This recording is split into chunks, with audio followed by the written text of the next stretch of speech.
Hormonal changes काफ़ी ज़्यादा हमारी बॉडी में जब आती है ना, मैंने कुछ औरतें ऐसी देखी थी। मैं एक दफ़ा सैलून पे गई हुई थी, तो उस औरत के इतने ज़्यादा यहाँ पे बाल थे कि ऐसे लग रहा था जैसे मर्द के जैसे बाल होते हैं, दाढ़ी टाइप, बहुत ज़्यादा बाल थे, और वो उसकी वैक्सिंग करवा रही थी। तो मैंने उनसे पूछ मुझे शुरू से क्वेश्चन करने का बड़ा शौक होता था, थी तो बहुत छोटी उस टाइम पे। मैंने उनसे पूछ लिया कि ये आपकी दाढ़ी आती है? छोटी थी, पता नहीं था ऐसे ऐसे पूछने के कहना भी लिए। नहीं चाहिए। मैंने डायरेक्ट उनसे पूछ लिया, आपकी दाढ़ी आती है? हम्म, तो उन्होंने मुझे कहा कि नहीं बेटे, ये हार्मोनल चेंजेस जब होते हैं ना, तो उसके बाद आपकी बॉडी पे इस तरह के इफ़ेक्ट्स आते हैं। तो ये कौन से ऐसे चेंजेस होते हैं कि हम खुद अपनी इस एज के अंदर उन चीज़ों को, मतलब हमें पता भी चल जाए कि हमारे हार्मोनल चेंजेस हो रहे हैं, और हम अपनी स्किन की भी केयर कर सकें? देखिए, बच्चा जब स्टार्ट करता है ना फर्स्ट डे ऑफ लाइफ से ऑनवर्ड, या माँ के 9 महीने, ये भी बड़े इंपॉर्टेंट है। ठीक है, आप 20-30 पे हमने रहना है, लेकिन मसला ये है कि आपको बेस तो इंटरलिंक्ड बतानी करती करनी जाएंगी। पड़ेगी ना। आप तीसरे फ्लोर की सेहत के बारे में बात करेंगे, डॉक्टर साहब इसी पे बात करनी है। अब बुनियाद ही नीचे रेत पे है, तो अब मुझे कहना तो पड़ेगा कि ये दीवारों में जो दरारें आई हैं ये नीचे बेस पे मसला है। ठीक है ना। तो माँ की सेहत बहुत इम्पॉर्टेंट है, स्पेशली उन 9 मंथ्स में, और उसमें भी उसकी इंटरनल सेहत, उसका थॉट प्रोसेस। अगर वो शदीद गुस्से और नफ़रत में है, वो शदीद स्ट्रेस में है, तो बच्चे की फ़िज़िकल वेल बीइंग पे उसका बहुत इफ़ेक्ट आता है।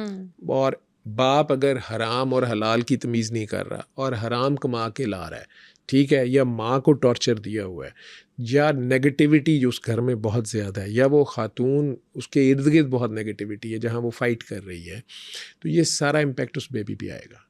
जब वो बेबी पैदा होगा, वो बेचारा तो नहीं पूछेगा आपको कि अब्बा जी ये पानी हलाल का है कि हराम का है, तो पी जाएगा। ठीक है, या अम्मा को आपने जो कुछ खिलाया ये हलाल है या हराम है, या अम्मा को हलाल खरा के आपने अम्मा को इतना जिच किया कि खाया पिया हराम कर दिया उस बेचारी का। ठीक ये है, भी हो जाता है, और वो बिल्कुल। उस गुस्से और नफ़रत में, वो उसको उसके बाप से ही नफ़रत है, मजबूरी से रह रही है वहाँ पे। तो उस बच्चे के अंदर वो जो 25%, यूँ समझ लें कि 2 मोबाइल कंपनियों ने मिलके एक सिम बनाई है, उस सिम में दोनों के सिग्नल्स आ रहे हैं ना। जिसके फ़ोन में यू फ़ोन है उसकी सिम यू फ़ोन आ रही होगी, जिसमें वारिद है वारिद आ रही है, जैसे टेलीनॉर है टेलीनॉर। तो ये वारिद और यू फ़ोन ने मिलके एक सिम बनाई है।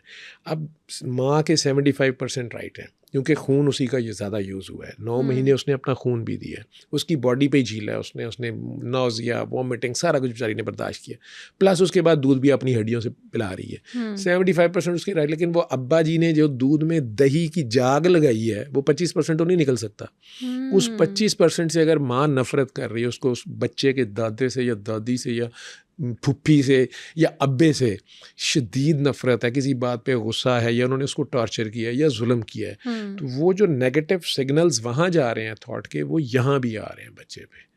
तो बच्चा बीमार पैदा हो गया, उसके कंजेनिटल डिफेक्ट्स आ रहे होंगे, पैदाइशी उसके डिफेक्ट्स आ रहे हैं, तो बच्चा बीमार नहीं होता, माँ बाप बीमार होते हैं। अब अगर उस बच्चे को आपने हराम के पैसे पे पाला है, या नेगेटिव माहौल में पाला है, या बच्चा स्ट्रेस में रहा है, उसके हार्मोनल चेंजेस वो नहीं होंगे, या उसको कोई सेक्सुअली मोलेस्ट या परवर्शन की तरफ ले जाता रहे, बच्चे के पास कोई चॉइस नहीं थी।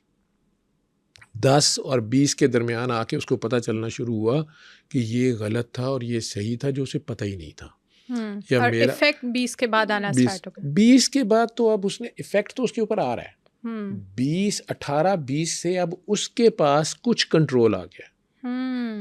अगर उसको पता चल गया है कि उसका बाप बदनामे ज़माना इंसान है, या उसके बाप की ये हरकतें ठीक नहीं है, या उसकी हरकतों को बाहर तो लोग बॉदर नहीं करते, या उसने छुपाई हुई है, लेकिन उसकी माँ को पता है और माँ उस टॉर्चर में है, या घर का माहौल इफेक्टेड है, तो वो चैलेंज कर सकता है बाप को। अब वो स्टेज पे आ गया है कि वो बाप को या माँ को या उस माहौल को चैलेंज कर सकता है।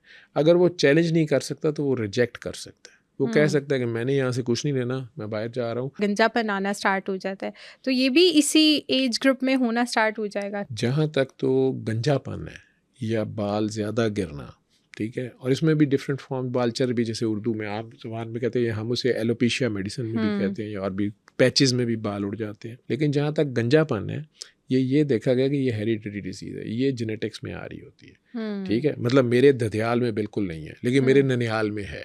और हम सारे भाइयों को 40 से और 50 से आगे बिल्कुल नाना जी की तरह हमारी जो है ना चुंदिया बननी शुरू हो गई। ठीक है। मेरे ददयाल में जो कज़न्स थे, उनकी हालांकि कज़न मैरिज जिनके पीछे उनके पेरेंट्स की अपनी ददयाल की साइड पे शादियाँ हुई, वहाँ नहीं है गंजापान। जिनके ननिहाल में थी उधर से आ गया, ठीक है। मेरे भी एक मेरे कॉल भी है, ये इनहेरिटेंस में आता है एक तो, ठीक है। और वो यूजुअली ज़रा लेट 40 के बाद शुरू होता है, यानी वो इस एज ग्रुप में नहीं, वो इनहेरिटेंस में है। जो 20 और 30 में चंद डिजीज़ ऐसी हो जाती हैं, उसमें भी ऑटोइम्यून डिजीज़ है वो, उसमें बाल गिरना शुरू होते हैं। इवन 20 से पहले भी गिरना शुरू होते हैं। मेरे पास बच्चियां आ रही हैं ऐसी कि वो PRP भी करवा रहे हैं, मुख्तलिफ चीज़ें करवा रहे हैं कि उनके बाल बहुत कम रह गए हैं, गिर रहे हैं, हो रहे हैं। इंटरनल एनवायरनमेंट, यानी इसमें भी जितना आपका स्ट्रेस लेवल और एंजाइटी लेवल ज़्यादा है तो वो ऑब्वियसली आपके बालों पे भी इफेक्ट बेसलाइन ये निकलेगी उसकी, ठीक है। और वो फिर उनकी जो भी स्ट्रेस है और जो उनका थॉट प्रोसेस है, उससे जो हार्मोनल चेंजेस आती हैं, और उनकी बॉडी के अंदर मुख्तलिफ न्यूरोट्रांसमीटर्स भी हैं, और जो उनकी न्यूट्रिशन है। आप ये भी नोट कर लो, जिस साल में आप किसी भी स्ट्रेस में खुदा न खास्ता ज़्यादा थे, उस साल में ना आपने बॉडी वेट ज़्यादा गेन किया, बल्कि शायद लूज ही कर दिया। ना खाना खाने का मज़ा था, ना खाने को टाइम होता था, ना खा के भी मज़ा आता था। और जिस साल में आपने कुछ अचीव किया हुआ था और आप कंफर्टेबल थे और आप अचीव कर रहे थे, तो आप खाने के मज़े भी आ रहे थे, और आपका सेहत भी बेहतर थी, और आपकी ओवरऑल जो है फीलिंग भी बेहतर थी, ठीक है। तो वो आपका इम्पैक्ट आता है आपकी उसकी सोच पर। इस एज ग्रुप में लोग हेयर ट्रांसप्लांट करवा लेते हैं अक्सर, ठीक है।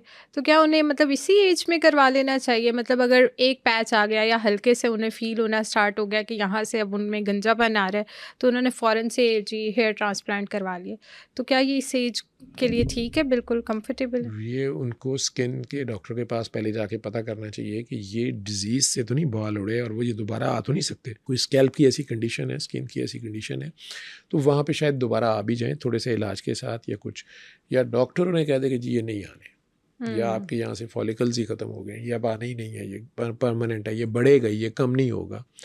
अब उसकी जेब में अगर पैसे हैं तो और वो ट्रांसप्लांट कराना चाहता है, ठीक है, या विग लोग लगाते थे या कुछ भी है, तो वो कर सकते हैं।